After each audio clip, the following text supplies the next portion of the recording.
How's everything over there? How's the family?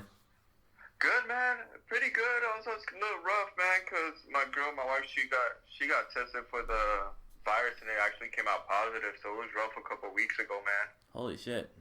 Okay. Yeah, the doll was, yeah, she was going through some of the symptoms and shit, and then it got rough, man. We took her to emergency. They took her in right away, and then we waited like 11 days. And after the 11 days, we got the results to find out she was positive, but she was quarantining. Well, she was in quarantine for like 15, 16 days. But she was in the hospital for 6 days out of that. So when she came back home, we just had her in the room, and just made sure she was cool. Luckily, she pulled through. She's doing a little bit better now. Okay, well, I'm happy to hear that, man. Yeah, it was a scary deal, man. No, absolutely, man. Nothing but support for you and your family, man. Like, realistically speaking. Thank you, brother. So I never know how to start these introductions to this podcast, anything like that. I'm very indecisive. But I do go by Tony Awdball. This is an odd conversation here with a very special guest. DJ Luman, what up, Tony Awdball, man? DJ Luman, break beats and rhymes, man. Glad to be on the podcast, chilling out, Mm-hmm. And so, first off, I want to say thank you for even giving me this time to get this done. But this whole this whole lockdown's being like a whole headache. Mm-hmm. It's been a long overdue, so I was definitely looking forward to it when you hit me up right away, your family. So I was just like, man, of course, man, we got this. Yeah, absolutely, man. So I'm actually gonna do something a little different just for today specifically because there's one Philadelphia rapper, 26. Her name is China. She recently passed away today, and oh wow, yeah, man. So, she had great music, but everybody loved her. I'd never heard one bad thing about her. She gave nothing but love to everybody else. And she was from where? Philadelphia. Philadelphia. She was young. Yeah, 26. Oh wow, man, that's sad to hear. And she passed away today. Mm-hmm. Yeah, man, probably an hour before this. Really? Yeah, it's bad timing and such, I wasn't the biggest fan, but I did like her music, and I respected everything that she did, and I never met her. That was a fun part that's a funny thing about it, but I did see the impact that she had on others, and even friends of mine that still listen to her music. So wow, I'm sure, man. A few people are pretty shocked by that. I never really. I don't think I'm not sure if I might have heard of her. I might have, but I'm definitely. It's a shame in this way. I got to find out and see how her music was and all that. Man, that's a shame, bro. That's really young, and it's crazy that unfortunately, a lot of these upcoming talented artists are just passing away in their 20s already, man. And it's a shame they don't really get to see, the impact that they have too, on people. Because I'm sure, her, I'm sure a few people are shocked and saddened by her passing. Mm-hmm. So, it's sad to see that not only that the fans, and the followers, but also the artists themselves don't get to see, all the work and talent they put in for the long run, it's really unfortunate at that age, in the 20s, man, that they're passing away. Yeah, so, it's just very unfortunate, so definitely my condolences go out to all the loved ones of China, and rest easy. I've never really been used to this whole rest in peace thing. That's tough. It's a tough situation, man. It's heavy. It's not easy. Everybody takes it different. Everybody has their way of coping. With the passing of somebody, whether it's close or not. You know what I mean? Whether it's a close family member or somebody. Whether you idolize or a huge fan of. Sometimes it's just a shock. Everybody has their own way of dealing with it. You know what I mean? To me, I might have never heard of her music, but it's just sad that someone so young could pass away. I'm not sure what she passed of, but somebody to lose their life in no matter what way, man. They didn't really get to see the years and experience life. That always saddens me, man. That. No matter who it is, man. Everybody's human, and the same way, someone passes away, someone's gonna feel that. Somebody's gonna definitely, feel the effect and be impacted by the passing of somebody. It's just a matter of how everybody deals with it, man. Some people do tribute, some people, like you said, some people talk about it, or some people it's tough. Sometimes for me too, when people pass away, all I can say is my condolences, and but the pain, I I can't imagine the pain that people feel, you know? Yeah. Yeah, it's a big shocker, especially since we're the same age, basically. And wow. so, you just never know sometimes. You think that you'll have enough time. Because I did message her, like, years ago, back when I had my last interview thing going on. And I wanted to interview her. And I didn't get no response, obviously. But, like, just being able to really have her set in mind, like, okay, like, I do want to get an interview with her. Because, it's a generational thing. And so, that's why I was like, oh, okay, like, let me just give this rest in peace shout out right here. I feel disrespectful just saying that alone, but I get weird with this kind of stuff sometimes.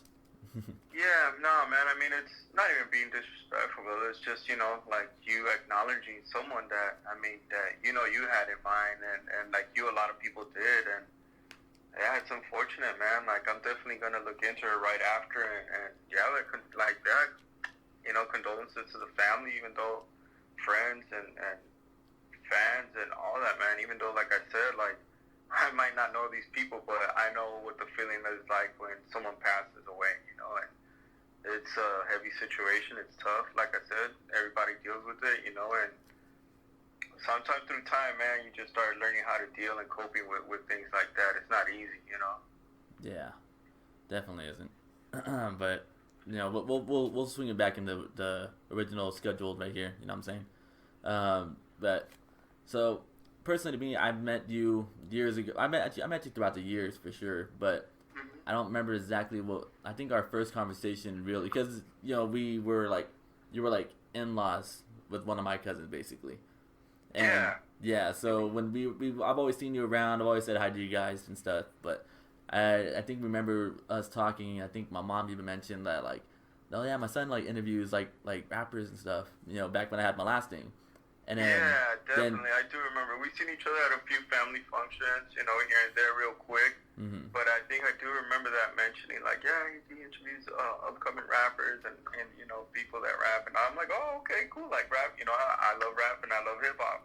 Yeah, so that's why once we had that like first conversation, I was like, boom, like it's like speaking the same language. So I knew that okay, this is gonna be really like comfortable. Like I can really resonate with this whole conversation.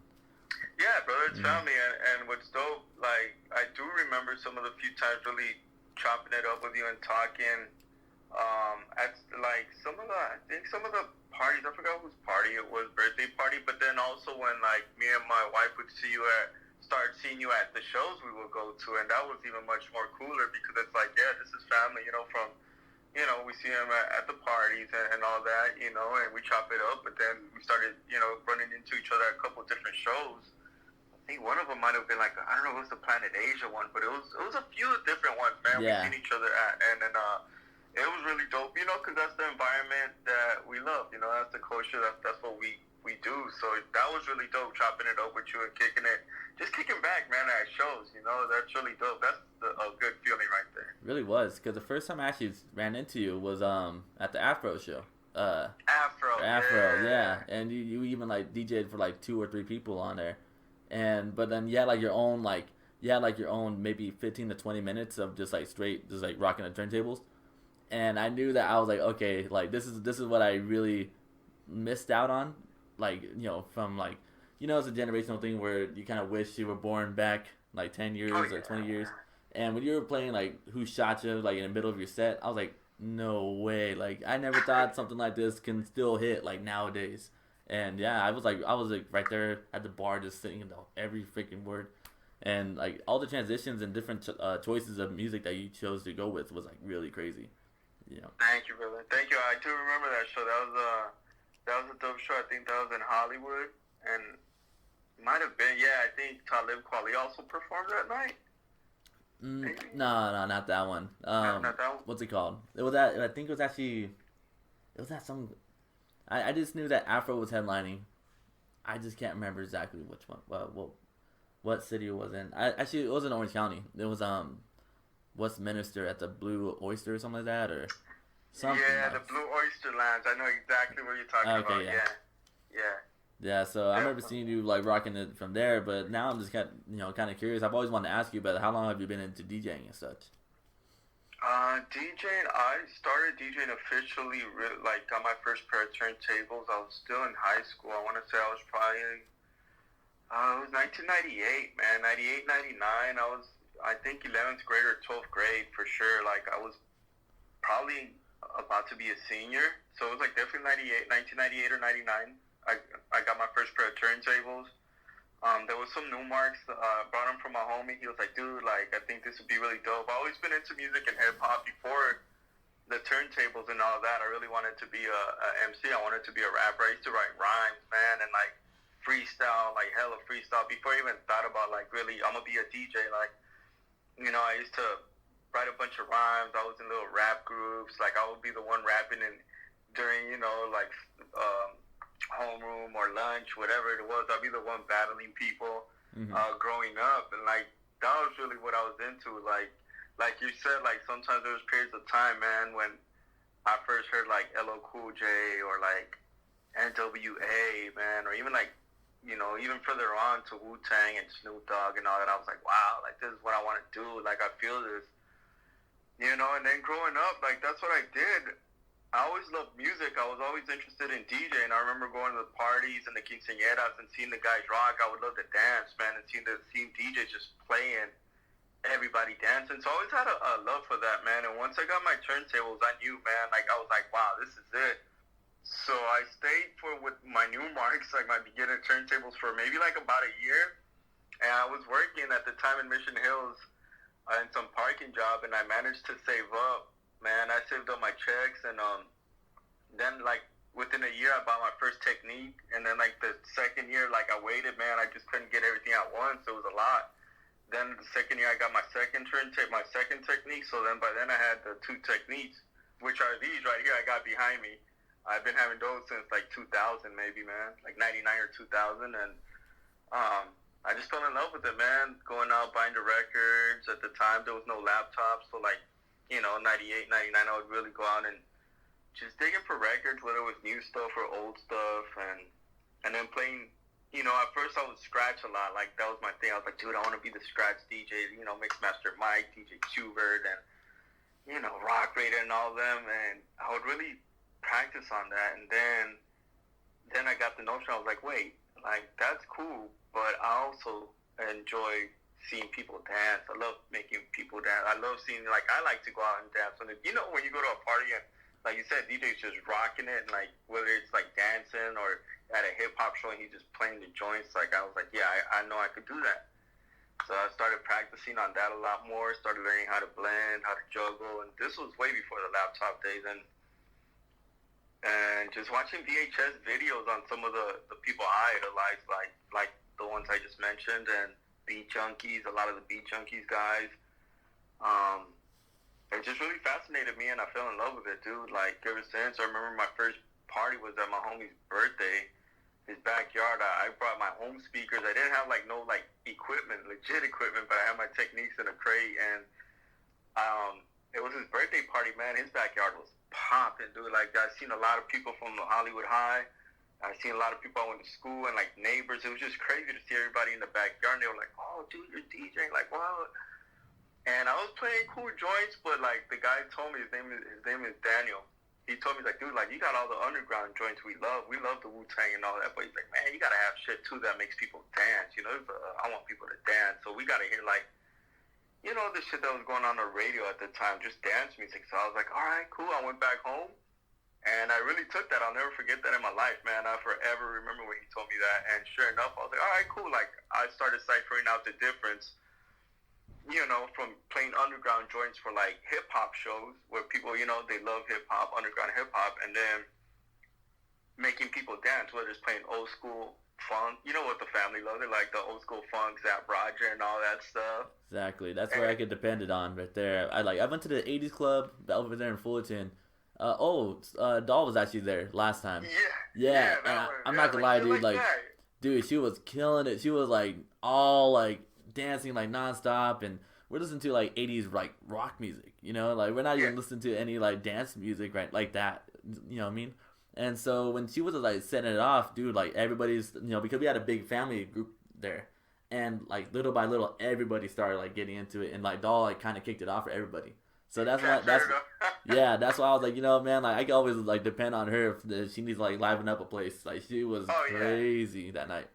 Yeah, that was fun. That's why I love her, man. Like, yeah, she definitely like sets it off, man. Especially if it's like anything like really 80s and like just good music, man. She'll set off the vibe. If people are just kind of standing, she'll be like, man, all right, dude, like let's set this off. Like she'll start dancing and people are like, all right, you know, it takes one person and then everybody goes on it and then it's like contagious. Like you see one person and you're like, oh, I want to do it, and then the DJ feels like he's like, man, they're dancing, so he's giving it more, and then it's like a give and take. You know, everybody's giving it the energy back and forth. So that's doll, man. Like we've been to spots where like we like going out and the DJ sometimes will be cool. You know, it's like all right, cool, and then once he starts getting it, like boom, she starts setting it off. Then it's popping. You know, then it'll be popping. Mm-hmm. Yeah. That's why, man. Like, and I could totally believe it too. You know what I mean? Like, it's crazy how it is when you're the one in choice of making of putting out the music to the parties and such. Yeah. So you know, I could definitely understand where you're coming from, trying to decide. All right, do I just put on this gin and juice type record right here, or do I throw like a little like bring the ruckus? You know, you have to you have to really kind of balance it too, especially if you're presenting to like a crowd that knows both. But you have to kind of feel the energy out in the air. You know what I mean? Yeah, and I think that's a good point you're making right there, because you know you could DJ, you could play music, but I think one thing definitely DJs should definitely like, and not anybody could just do it. It's like something like you naturally have is read out the crowd, man. Like if you step in the spot, you just kind of cipher everybody. I'm like, all right, you know, yeah, like this person likes wu-tang, but that person likes like Ludacris or whatever it is, man, Lil Wayne, whatever it is, you know, or old school, and then you just have to somehow figure it out how you can make everything mash without like throwing everybody off at the same time. You know, I think the best way I always said it is like you put together an essay, like you'll start building it, you know, you build your first paragraph, you know, like boom, and then you kind of like give them hints of everything you're going to do, and then you start building it, boom, you really start getting into, you know, like breaking it down, each paragraph on this, and then the second one's going to be that, and then like at the end, for me, like when I'm about to wrap it up, I'm like, okay, cool, I got so time left. You start wrapping it up, dude. You just start hitting them, but try not to throw everybody off from the flow. It's a flow. It's just a flow. You know what I mean? Yeah, absolutely. So, how do you transition from like performing live to doing your radio show with KPFK? KPFK, Breakbeats and Rhymes. I just know, like, with Breakbeats and Rhymes, it's really dope. I get to get loose and, like, play, like, a lot of underground stuff, or not even necessarily underground, anything that's hip-hop that's really good, you know? And what I mean by hip-hop, it'll be a lot more independent, a lot more stuff that isn't usually played on the radio. Like, we won't play Ludacris there. We won't play Lil Wayne. We're not going to play, you know, if we play something like Jay-Z, it's going to be something, like, from his first album, you know? But then we'll play, like, new stuff too. Like we'll definitely play like Vince Staples, you know, Joey Badass or Pusha T. Like we could take it there, you know, cool. Yeah. So when there I go with that mentality, it's like, all right, this is underground. This is like what I first fell in love with. So I treat that like, you know, it's me. Like I know what I play. It's gonna be good. It's gonna be comfortable. And the listeners, hopefully, they'll feel the same way about it. I know my crew, big up Chetty, MP, and Esco, you know, like I feel the same way, like they'll feel it. And if they don't, they would be the ones that tell me. But, you know, that's like Breakbeats and Rhymes. That's the station, the radio station, which is not like I said, it's not going to be like stuff on K-Day. You might throw in a Tribe Called Quest song in there, you know, but you won't hear what you usually hear all the time on the radio stuff for sure. We like to take it back, keep it classic. And then we like to play the new stuff too. Like, yeah, we'll play Kendrick Lamar. We'll play, you know, Nipsey Hussle. We'll play all the good stuff, man. Like, you know, the guys have played some stuff that that is coming out that I haven't even heard yet. And so that's that, man. And then then it's the party stuff. Like, I've done parties before I've gone to Breakbeats and Rhymes, man. Like, I've done like full on one of my homegirls had a birthday party for her husband. It was full on like radio stuff, like 80s, just like all the new stuff, like everything new, top 40s, you know? And then like from then on, it was like boom, like, all right, I'm going to Breakbeats and Rhymes. That was that. Now I'm ready to rock underground independent music artists, you know, Planet Asia, like Supreme Cerebral, like, even the new guys like West Side Gun and all them, and the Griselda records, and just flipping it on them, man. It's just, I think to be a DJ, if you're good at one thing, that's great. But if you're great at a lot of the like different genres, it's going to separate you from a lot of other people. And I always wanted to be that person. Like, you could throw me in whatever ocean you want, dude. Like, I'm gonna blend in and I'm gonna swim my way through there, like no matter what. And that's how I feel. Like, whatever crowd I'm in front of, I'm definitely gonna like try to figure it out and like get through it and make sure everybody has a great time. So when they leave, they're gonna be like, damn, like Luman, all right, dope. Like we're gonna look out for him next time. Yeah, absolutely. So like, how do you like balance the two, or like, what are your thoughts compared from the new age now compared to like the golden era? It's tough. Like, sometimes I think there's so much new stuff coming out right now, like, consistently, So sometimes it's hard to keep up. Like, really, like, if, I don't know, we're talking about, like, radio top 40 stuff, like, right now, like, Power 106 and, like, 92.3 and, like, all those new radio stuff right now being played. Drake and whatever it is, man. Meek Mill, 2 Chainz, whatever it is, I think it's dope. It's fun, man. It's really fun to see people just vibe off of that and, like, really get off, let loose at the clubs and, like, seeing them dance and whatever, just having fun. And then where the golden era is, like, sometimes I get stuck. I'm like, sometimes I get stuck there because that's what I grew up on. That's what I love playing. I have a lot of fun playing that, too. That's like a comfort zone almost, and I definitely try to, like, nowadays not get too comfortable with that where, like, I depend on it because I definitely want to be relevant to playing new stuff, too. Like, I don't only want to be known like, oh, Luman is stuck in the 90s. I mean, I am, because to me that was the golden era. That's what I grew up on. That's when I started DJing. That's what it was. But I also want to be known as, man, you get Luman, like, at the club, and he knows how to spin all the top 40 stuff, like, all the new stuff, all the new bangers, all the trap stuff, whatever it is, Yeah. It's not hard to separate it. Ultimately, my love is for, like, the golden era of the 90s. And, like, once again, like how we mentioned, like, sometimes there's even the 80s stuff where I'm like, man, like, I look at some of the older, like, guys that come up to me like, man, you know about that, and I'm like, hell yeah, like, I grew up on that, but I wish I could have been there when, like, it came out and been maybe, like, a teenager already, like, when it came out, Yeah, like, exactly. old school stuff, like the 80s, like how you said, like, the stuff they played in Fullerton, like, my older aunts, when they would babysit me, that's what they would listen to. So I caught on to it. I'm like, cool. Like, I remember them taking care of me and babysitting me, and that's what they would bump. That's what they would listen to, so it stuck on to me, and I love that stuff. It's fun, dude. Like, you can never go wrong with the classics, like anything. You can never go wrong with the classics, It's like, for sure, you're going to hit them in the head with it. They're going to love it. But you also got to take gamble with new stuff and the top 40s and not be scared, like, no matter what people say. I mean, people are going to talk, mess or sometimes be like, you sell out all, that's whack, or that's crap. It's like, yeah, you know what? But I'm the DJ. I'm the one having fun. And if people are having fun, why not, man? And if it's some money in it too, like, hey, man, even better, dude. Like, why not, man? I don't want to be, like I said, stuck in the box with, like, oh, man, Luman's just, nah, man. Like, I love playing 80s. I love playing funk. Like, if I could play a Spanish set, like, cool. Like, it's just being all around, though. Like, I think that's the main thing. Like, you want to be that dude, like, or that DJ that just is well-rounded and stuff. And no disrespect to people who are really good at one, because the DJs that are really good at one thing, like, you can't touch them, man, because that's what they mastered. They mastered that one thing, genre, or whether it's strictly scratching. Like, there's dudes out there, like, their scratches are insane, man, and I can't even fade them, I'm not gonna lie, but that's how it is, like, that sometimes they'll have like that's when the McGregor and Mayweather went at it. You have a UFC fighter step into the boxing ring only, so it's like you can't, there's no grappling, that's like having a battle rapper like Rum Nitty going against like Drake in a song making competition. Like, Rum Nitty is like an insane lyricist and an insane battle rapper, probably the best right now for me. But he cannot make a song like Drake, or he can't make a song like Kendrick or Cole. Like, he'll lose all of them. But if they were to be brought into the battle rap ring, dude, their careers would end instantly. These guys are too too creative and too everywhere with anything that they do. So that's why it's like, so I get you when you talk about those scratchers compared to like a regular party DJ. Exactly. It's a totally different scene.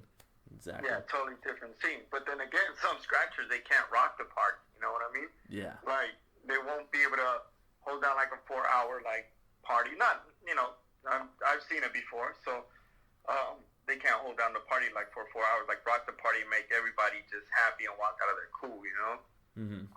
Yeah. But everybody has their own lane, man. And as long as everybody's respectful and like towards each other and like, everybody has their own lane, that's the best part, man. And we could all learn from each other and pick it up. To this day, I still try to practice, man. Not like how I used to when I first started, man, but I still try to make time to practice to just perfect whatever it is. Whether it's like a few new songs that just came out, like right now the reggaeton like scene came back in really hard, so I'm like, wow, the Spanish stuff took off again. Like, it came back like with the vengeance. So I'm like, I gotta learn this stuff because people, they want to hear this and they want to dance, and hey, you know what?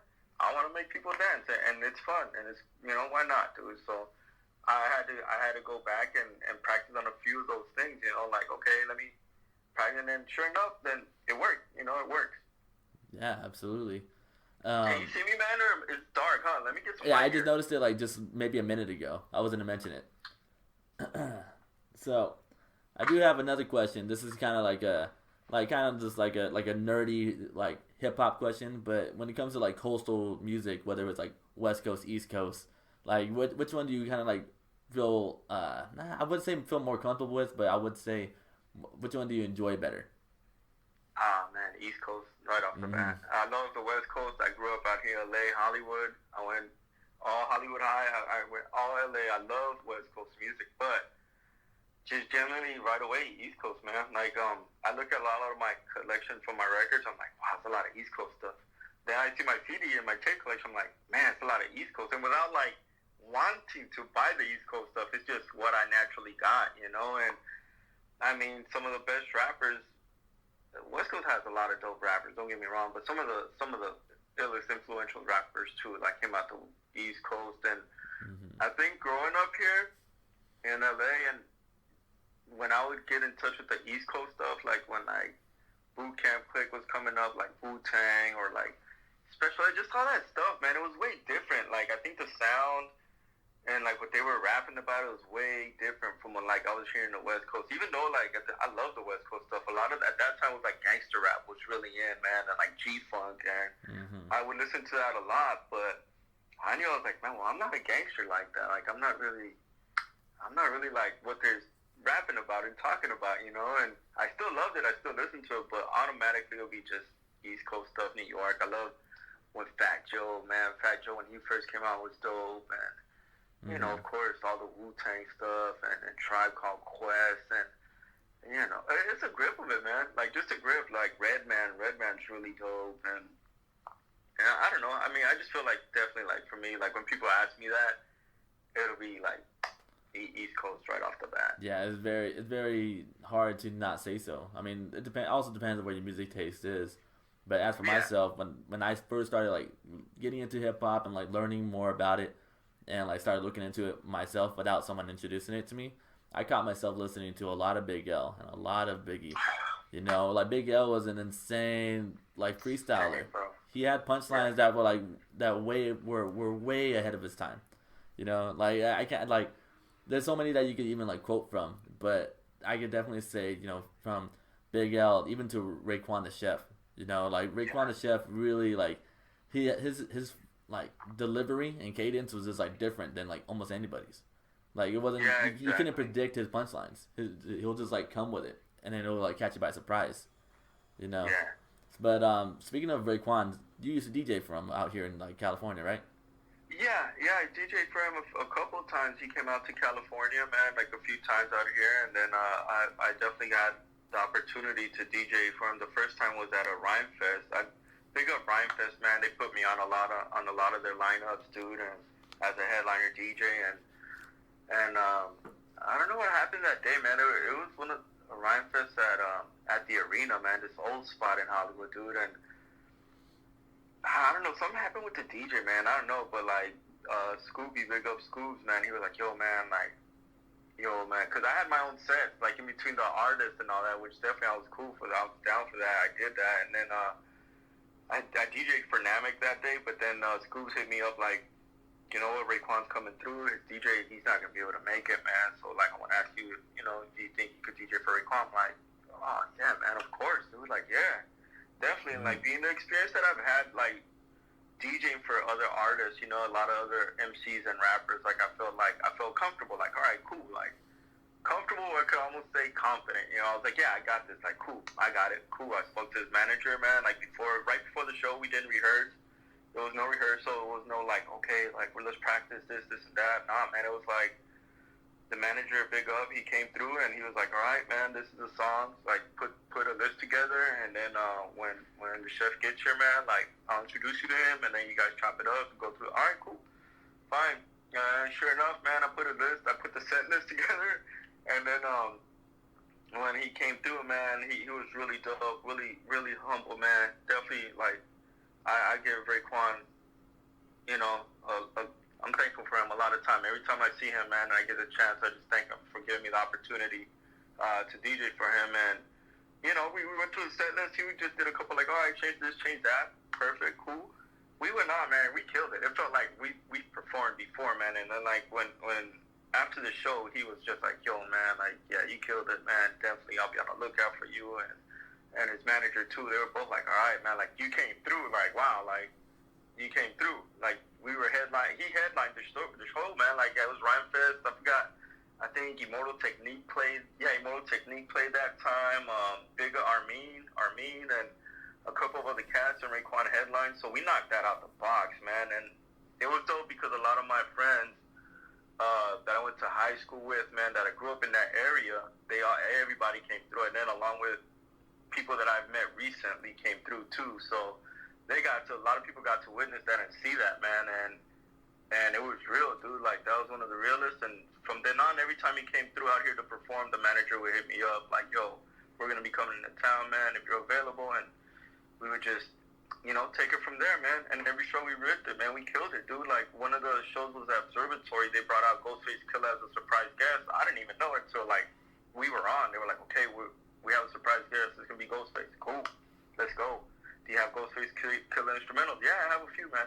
All right, cool. And then, boom, killed it, man. Ghostface Killer came out, bro. I couldn't believe I was there. It was like I lived my 5th grade dream. When I was in 5th grade and first heard wu-tang, I envisioned myself rapping with them. Like, dude, I want to be on stage rapping with them.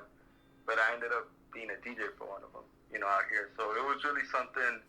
A lot of my friends know that grew up with me. They're like, yeah, man, that was like something you manifested because, you know, I was all Wu-Tang. People used to call me Wu-Tang in high school, man. I mean, like, cause, you know, if you're, like, young and when they're first coming out, people are like, man, that ain't no NWA.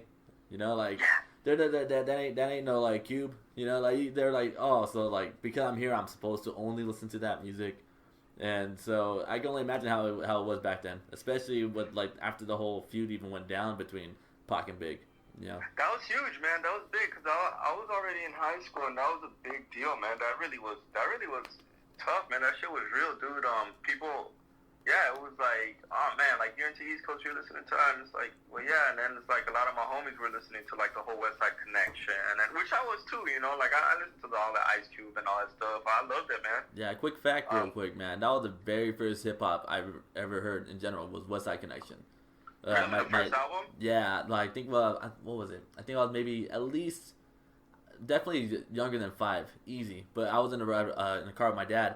My dad put me on to, like, practically almost every genre, but, like, you know, he'll blast it out loud and just, like, always just, like, dance and, like, scream the lyrics, which I kind of do with my friends or, like, cousins every time I'm out with them. And he played, what was it? Gangsta Nation. Very first song I've ever heard. Only reason I remember it is because of that na na na na na na na na. Like, that always resonated. So that's why I can honestly say that was the very first, like, hip hop song I've ever listened to ever. See, that's dope, and something that you could really take in and remember that and say, like, yo, my pop's like, I remember this, like, hearing this, and, like, it still sticks to you to this day. That's something you're never gonna forget, man. Yeah, that's something you're gonna remember forever, dude. And, like, the fact, like, it's something like West Side Connection, like, dude, that's dope. That song is dope. West Side Connection is really dope, man. So I think that's something good to be like, to say, like, man, I think I was 5 and listen to that at first. That's like, on another level, bro. Like, you already stepped up the game just by that, you know? Like, you're already ahead of the game. Yeah, absolutely. Like, because after that, it was just whatever the radio played, and then once my like two friends, they also do like a podcast with me. We do the High Minds podcast, but this is like kind of like my solo project right here. But Right. those two friends, shout out Mike and Elijah, they put me on to like underground hip hop, and I used to hang out with them in high school. So that's when I started really getting into hip hop and started like searching for all the stuff on my own. And so Right. yeah, it was just like crazy too, like how everything like domino affected from there. You know what I'm saying? Yeah, domino effects, and somehow it makes a full circle back. You know, like once you start getting older, it's like yeah, you kind of manifest things sometimes if you really feel it and you really have that passion and drive for it. Somehow, it's gonna come back in full circle, no matter how long it takes. And this is the thing: some people get really impatient, or they think it's gonna happen overnight, or it's like they have a big expectation. So that's why a lot of people give up, man. I've seen people come and go, so people give up easily, and that's the big part of it. You can't give up. If you're something you love and like you're gonna be passionate about, and you see it, for the long run, and you really want, it's something you just don't give up on and quit. Say like, oh man, like it didn't happen, so like that's it. I'm gonna wrap it up. Nah, man, it's something you do. Even if you do it for fun, like whatever it is for, as long as it fulfills you, like inside, man, and then somehow it'll manifest. It'll manifest. Like you doing the podcast with your homies and you have your own. Is something that I'm sure when you were a kid, you already had something in mind. Like, I'm going to do something like a radio show. I want to, like do something maybe like TV interview. And full circle, now you're doing it. You're doing it both because now the technology today, you can do it both. You can flip it really good how you want to. Seriously, with this whole Corona thing going on, I'm taking advantage of everything I can, especially with like, being out of a job at the very moment. I'm taking advantage and seeing where it's going to go from here. You know what I'm saying? Yeah, it's scary, brother, and it's a real deal, man, because, people are, it's best to stay at home, stay safe. I know because me and my wife, we've done it. We've been doing it, man, and I haven't been going to work. And so, right now would be a good advantage to take the technology, use the tools in the right way. And it's man, let's do this FaceTime interview. And then you can put it on YouTube or podcast, audio, however you want. But like you say, you got the time in your hand. You're going to use it wise. You're going to do it to something you like, and that's the best part, because that's in the long run. That's what's going to pay off. After all this shit blows over, hopefully soon, that's what it's going to be like. Man, wow, that time, this is what I did. You used your time wisely and productive.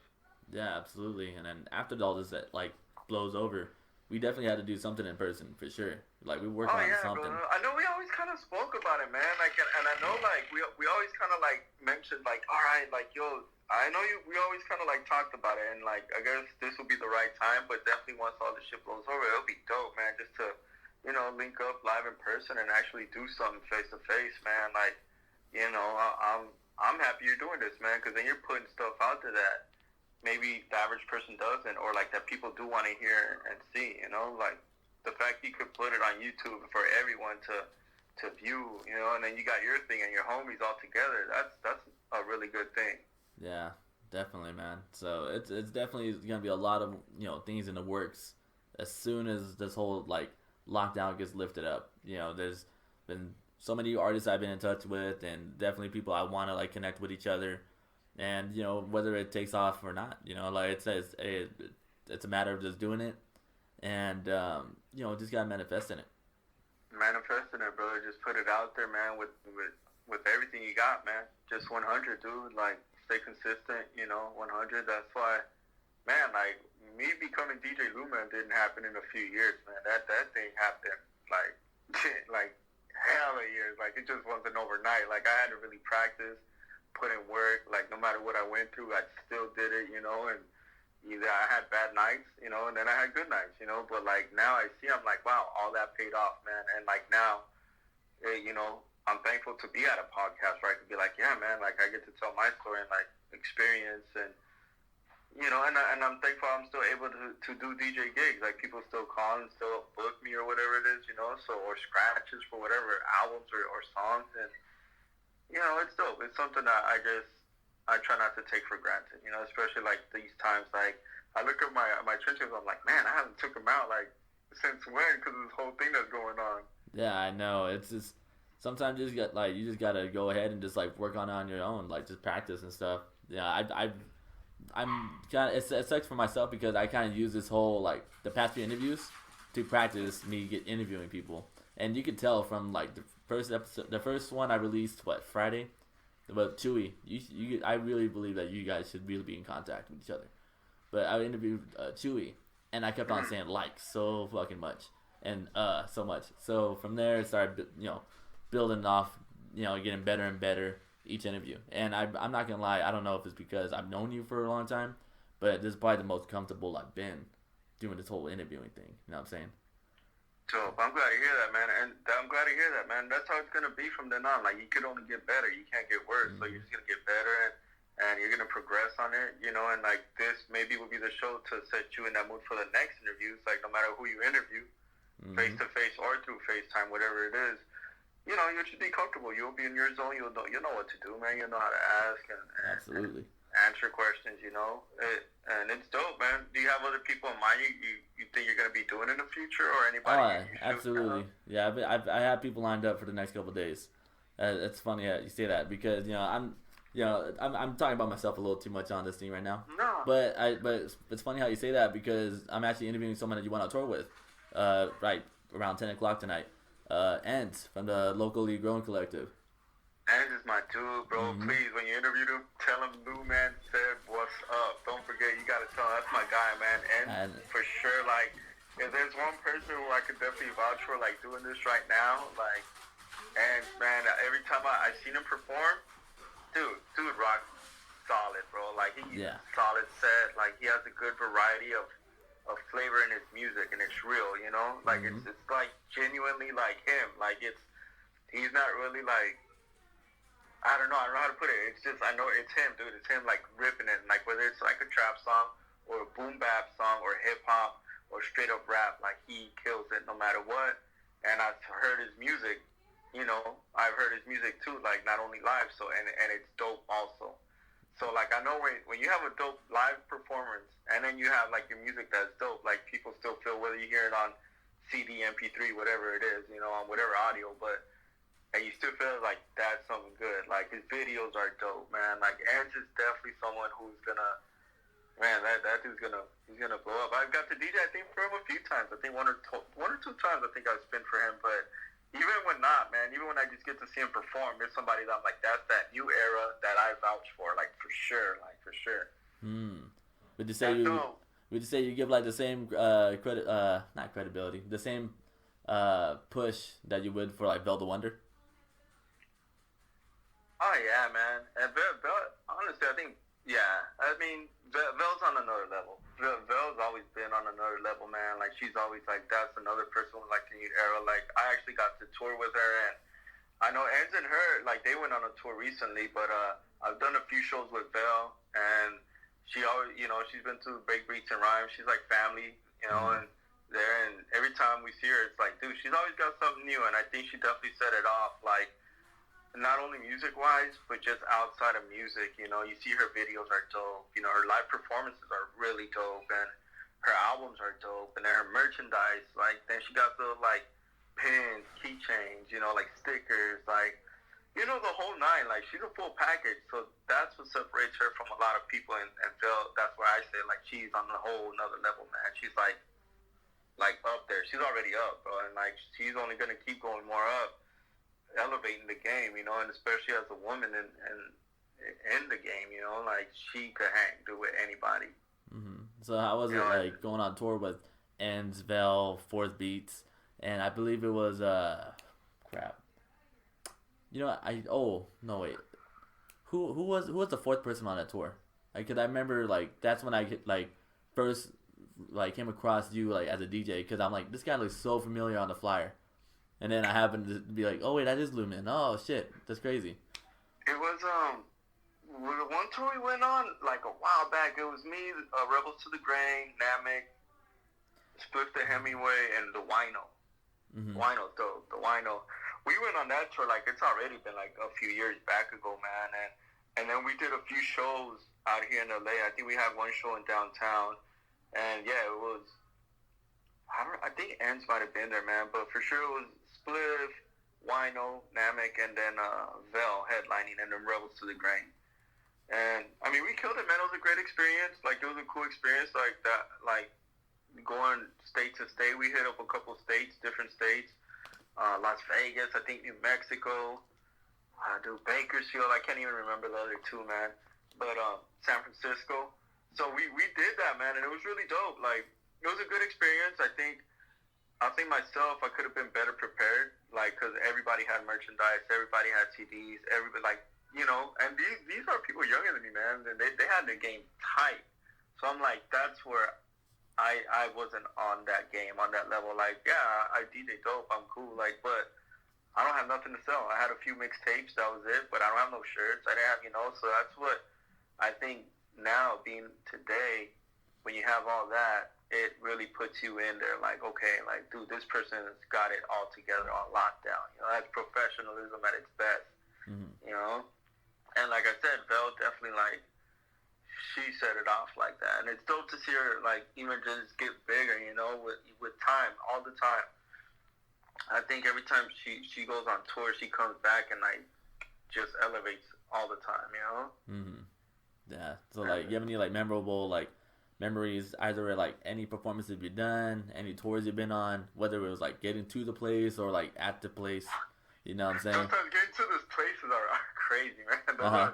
I think sometimes getting to the actual place, like, it could be sometimes, like, that's when, like sometimes I'll have, like, little butterflies, or I'll be, like, anxious, you know, I'm like, man, like, I just want to be there already, like, I want to get this show, like, you know, I think one memorable one, I was talking to Dahl about it, I DJ'd for Dr. Oop, and it was in the spot, I think it was in Pasadena, but we opened up for Smith & Wesson, Boot Camp Click, Smith & Wesson, Buckshot was there, and looking back, man, that show was so much fun, like, getting there, like, I was like, all right, cool, like, Dr. Oop is dope, like, I've DJ'd from a few times, but that show was fully packed to the gills, man, like, it was just insanely packed, and once again, it goes back to, like, man, Smith & Wesson are going to perform. These are people I looked up to, like, East Coast, you know? That was a fun, memorable show. I think Rebels to the Grain, definitely with Rebels to the Grain, I've done plenty of shows with them. The last show we did was, we opened up for Hieroglyphics at Catch One, and that show, man, we killed it for about an hour, man, like, just straight, dude, like, with Rebels to the Grain, a certain formula that we have that I love, like, with them, is genuinely, like, the vibe is so dope on stage, and natural. And then, of course, like, with my Polywog crew, the Beastie Boys tribute, like, with them dudes, like, plenty of memorable shows, man, like. You did one recently, no? With the Polywog crew? Yeah. Okay, yeah. We did, we went to, Walnut Creek. We went there, like, in early March, Walnut Creek, and then there's a Retro Junkie Bar, a really dope spot, and, man, dude, we had the place packed, bro, like, and the energy, we rocked for about an hour and a half solid, which we've rocked, like, hour shows before, but this one we did 1 hour and a half, and straight killed it, man. The energy out of it was crazy, and, like, to see these people, like, sing all the Beastie Boy lyrics word for word, man, and, like, you know, rocking with Polywog crew, like, for sure, like, I love rocking with them. The energy is always 100.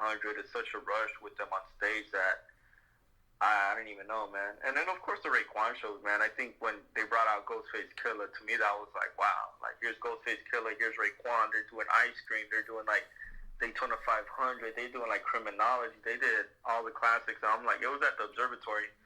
And I was in front of, you know, the however many people there was there. And that was definitely memorable, man. That was, like, a dream almost. Like, wow, like, cool.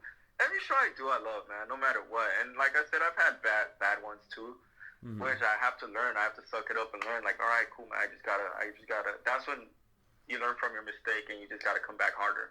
Yeah, absolutely. And you know, like, 'cause I remember seeing you. I'm not gonna say who they were. Plus, I can't remember their names anyway. But I do remember two people walked up to you saying if you could, like, help DJ their set.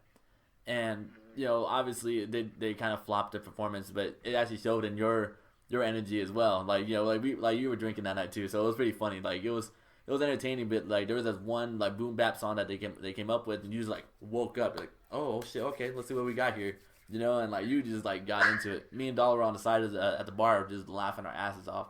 So, like, you know, that was probably the most action they had for that set anyway. But I'm not here to trash on nobody, even though I just totally, like, disrespected the hell out of them. But it's all good, man. It happens, and that's, like I said, like, that's a give and take energy, man. And like, yeah, definitely, like, you know, like sometimes like the energy, like it's not only with the crowd, but if you're DJing for an MC or a rapper or whatever, an artist, yeah, like the energy's low, man. I'm not gonna feel it. Like I'll just kind of like, all right, whatever, you know. And like, especially if I had a few drinks already, I'm like, you know, I'm like, man, come on, dude. Like I'm trying to be live here. I'm not trying to like, you know. And so yeah, when it's like something that's instantly like boom, like yeah, like that's the energy. So it's a back and forth thing, you know, and then that feeds off to the crowd. That feeds off to the fans, you know. So we definitely like.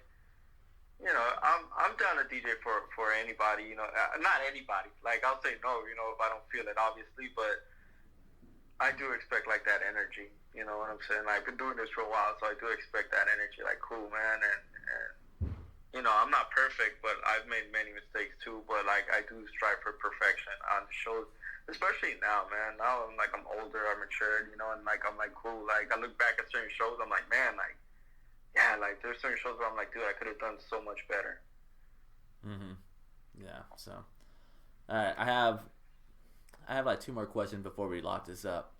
You know, is there anybody that you're like, you know, like, not scratch that question. I don't like that one. You know, what's the next milestone or like one that like you really set your sights on right now? Like, what's like the next thing you want to try to get accomplished? Man.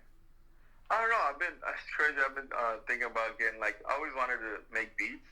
Like, people sometimes ask me, like, you make beats? Like, I'm like, nah, man, I never really dabbled in that, even though I know kind of how, but I think the next milestone will probably be just making beats, buying a beat machine maybe. I always talked about that, you know, and to myself, and just be like, that would be the next step for me, making beats and having, like, certain artists that I came across, certain rappers that maybe like I feel like would jump on it, you know.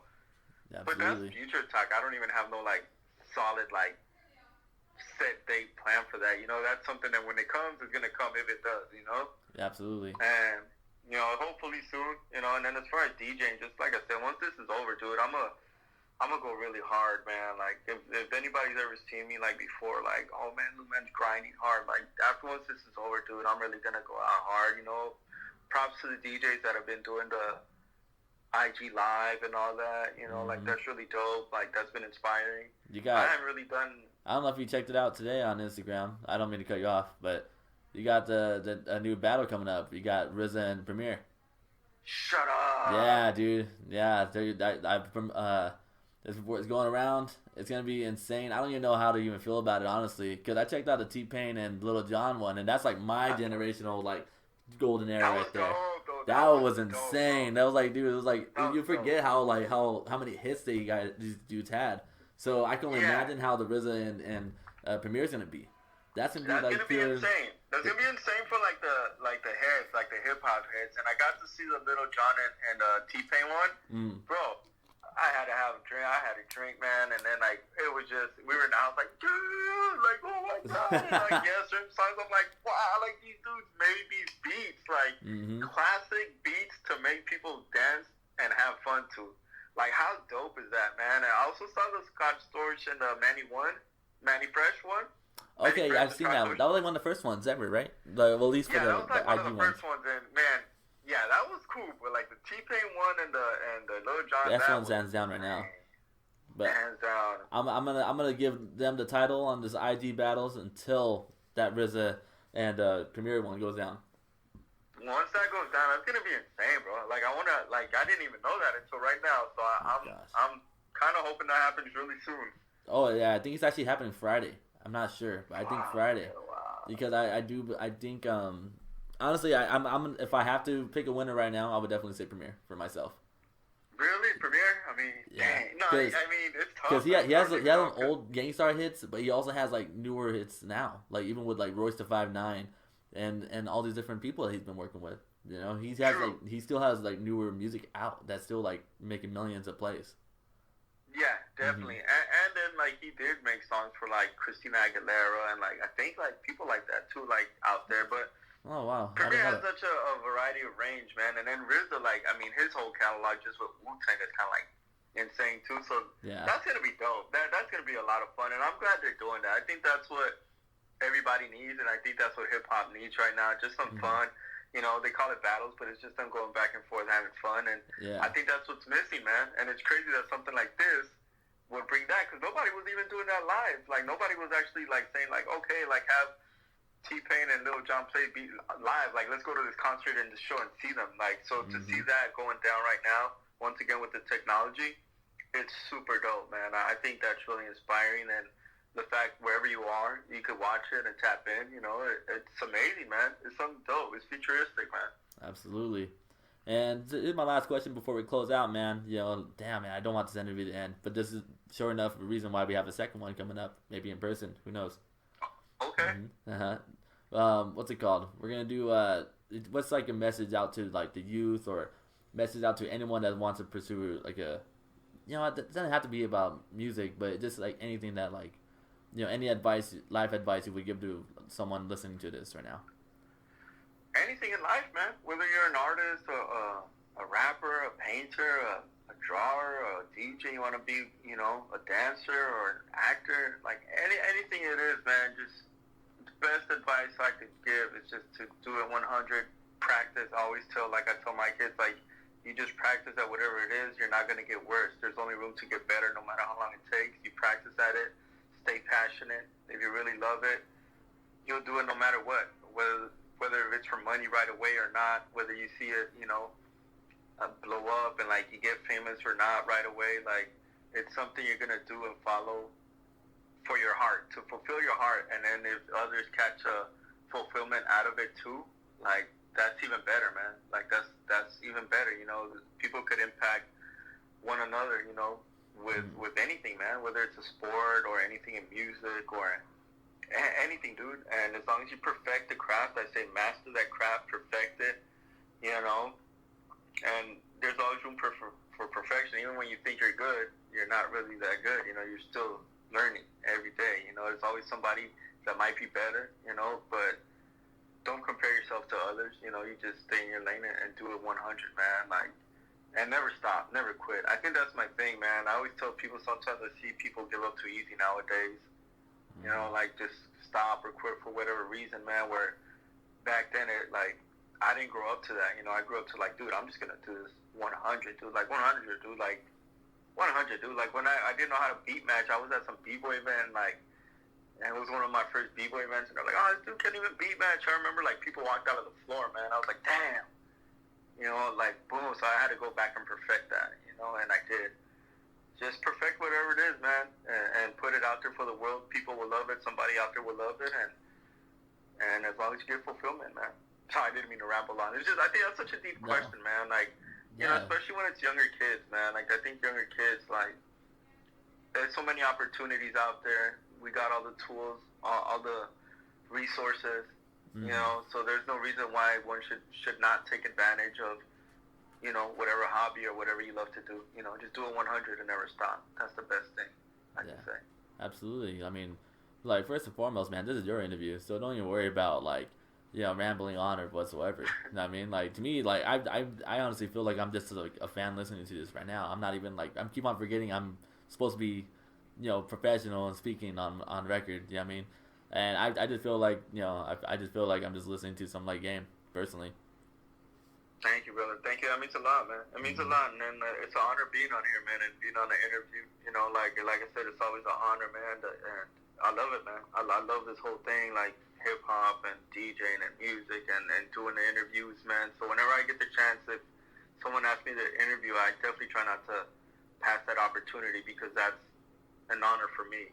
Like that's such a huge thing for me. Like, wow, like to be interviewed, okay, cool, like, dope. And then somebody will listen to this, and they're going to know it's from your podcast. So, it benefits everybody. And then, like I said, like once this is done, it's like, as long as once the camera shut down, you can be like, damn, that was dope. And I'll be like, damn, that was dope. And somebody out there will be like, that was dope.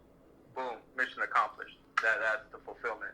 Yeah, damn. And I'm beyond blessed to even have this opportunity, man. I salute you for that, for sure. Nah, thank you, Tony. It's an honor, man. And I'll be checking it out, man. We'll do this live, part 2 hopefully soon.